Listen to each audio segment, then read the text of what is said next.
If there's one thing I learned from watching Oppenheimer, it's you reach your goal, but at what cost?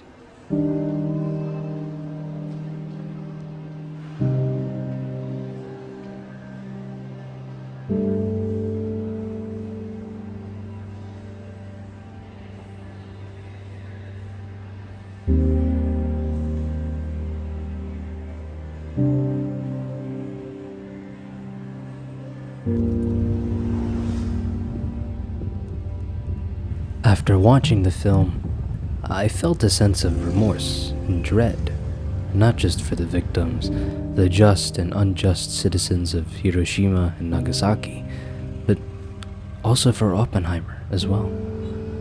As the story progresses, we see this point of view shift from Louis Strauss to J. Robert Oppenheimer. We get to witness the internal conflicts that Oppenheimer is going through as he starts his atomic bomb project from beginning to end, his mind engulfed by the thought of the atomic bomb, an unreal force of nature never before seen at that time, having the ability to create chain reactions upon chain reactions of catastrophic energy that has the potential to destroy the world. But in his mind, Oppenheimer had no choice. It was kill or be killed.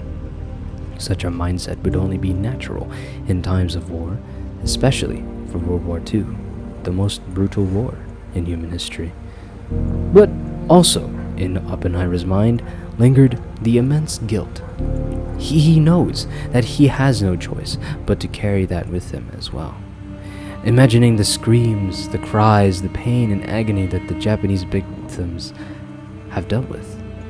He may have only heard of the news and radio, but his mind truly depicted a more remorseful and horror aspect. How could he have created such a monstrous invention? Does he not care for those around him? Does he not care for Mother Nature and all the beauties it has to offer? Does he not have basic human decency? I'm sure Oppenheimer has thought of all of these questions in his prolonged internal struggle. That sense of depression and nihilism, as if what happens in his life afterwards is meaningless. That bare expression, conveying so little, but also conveying so much. Such is the unfortunate life of Dr. J. Robert Oppenheimer, a man who associated himself with many friends and enemies of the state due to his charisma. A man who aspired to help invent a creation that could revolutionize the world, but in doing so, a man who saw the world and mourned over it as his sins overwhelmed him. A man that seemed to have everything, but had nothing. A man that we call the father of the atomic bomb.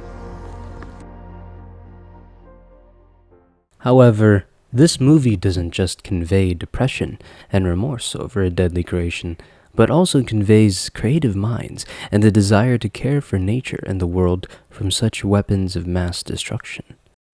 There is a certain beauty in Oppenheimer, one that isn't just the outcome of the bomb, but also the process of creating such a monstrosity. The quantum physics, the fusion, the fission, as well as the scientists working together to create the bomb, truly achieving something that mankind has never seen before. Oppenheimer's imagination, as shown by Nolan throughout the movie, creates this uncanny realization of how beautiful and dangerous the mind can be. How one invention can create the rippling chain reaction of more coming from this one invention. The realization that scientists like Oppenheimer and Einstein have come to, showing an emotion that can hardly be seen in cinema.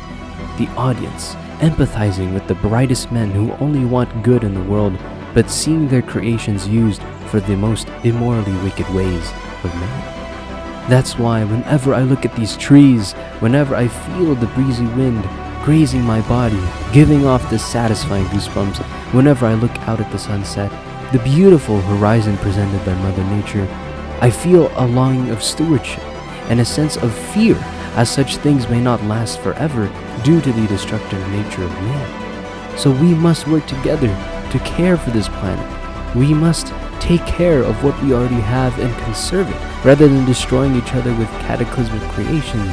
Please, let's keep nature and humanity safe. Safe from the folly of man. Safe from the atomic bomb.